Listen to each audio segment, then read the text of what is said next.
Okay, hi guys, another lovely day, so I'm in the garden again. Right, to quickly whiz you through the test you guys did for me yesterday.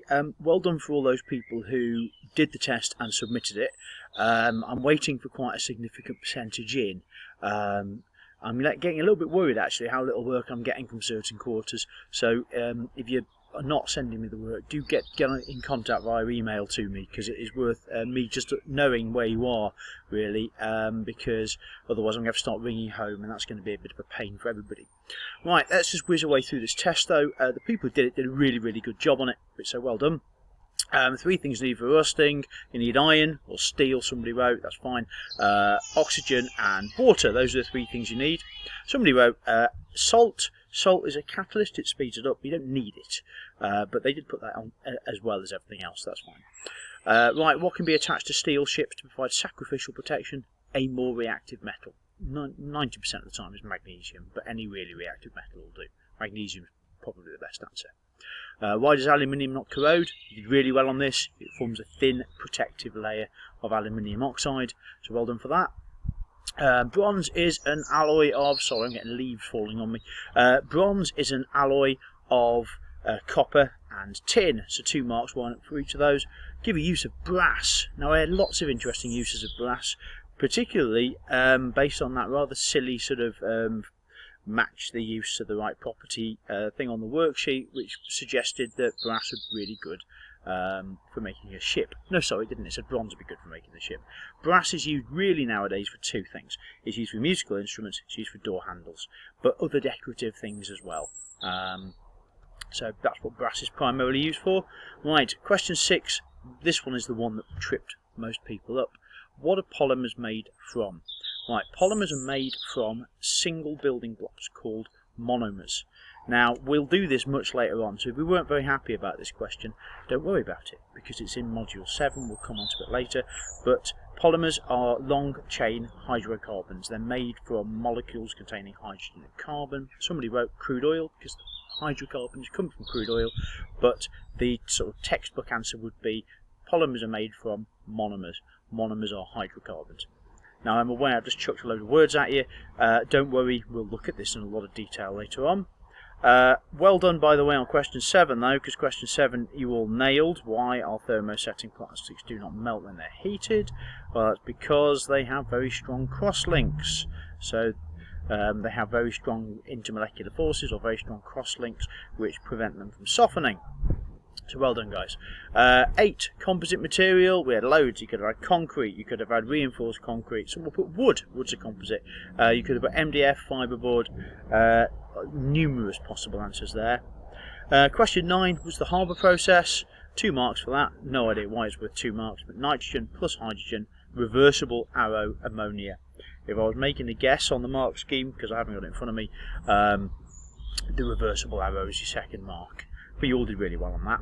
3 conditions for the Haber process need to be burned into your skull by now.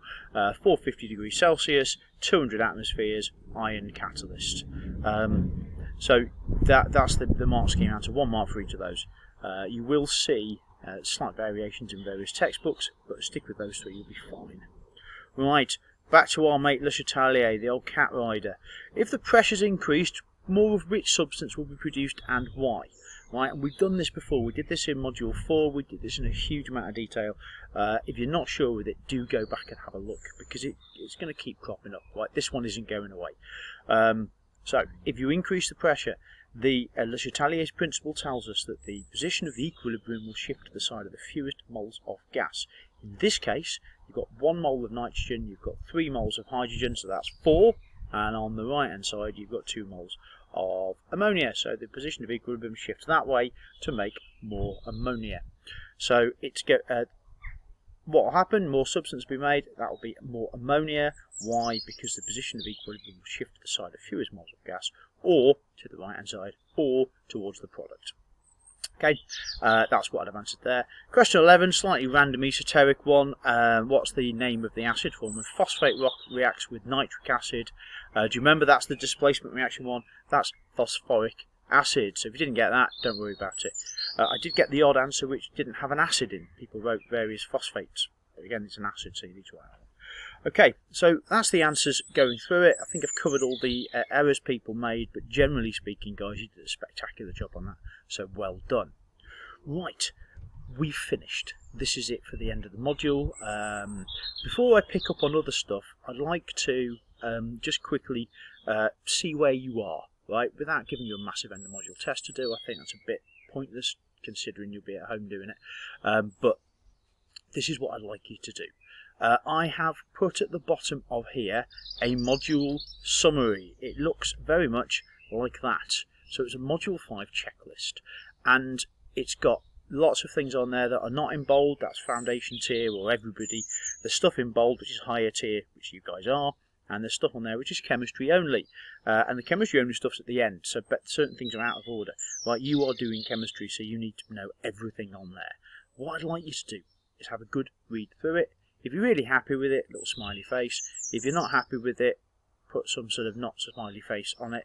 But I want you to sort of look at the bits that you were really confident with, look at the bits you were less confident with, and then when you've done that, and if you don't do that today, you want to spend some time on it, that's absolutely fine. This is what I'd like you to do. I have put on there a Google form. The Google form looks a bit like this, and if I can scroll down without ruining it, what I want to do, it says their name and email. Just put your Thomas Lane's email address. I'm not collecting emails, so that doesn't bother me at all. I just can't remove that one. But what I want you to do is to go down along here and read each of these statements and say whether you are confident, 1, or not confident, 4, and sort of somewhere on a sliding scale from you know, if you're all over it, that's 1. If you're pretty good, 2. If it's a bit it's 3, and if you really don't know, it's a 4. And I'd like you to go through that, answer them all, and submit them to me, because what that's going to do is that's going to give me a really good overview of how you as a class are getting on, how you as an individual are getting on, and that will enable me to sort of tailor some of the feedback I give you and give you a little bit more support in areas you're not so confident with. I think this is probably a more useful thing for you to do than me giving you the end of module test. I'm more than happy to do the end of module test with you in a bit if you want, but I think in the short term this is probably a more useful way. You tell me how you think you're getting on looking at the module summary. Okay guys, if you could do that and ping it back to me, that'd be spectacular.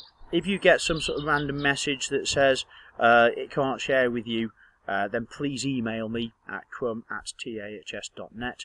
That shouldn't be an issue because I've taken off all of the sort of restrictions on it, but it is technology and I am a Luddite, so we'll have to see. But otherwise guys, like and subscribe and check out the merch link at the end. Have a fantastic day, and I will see you all soon.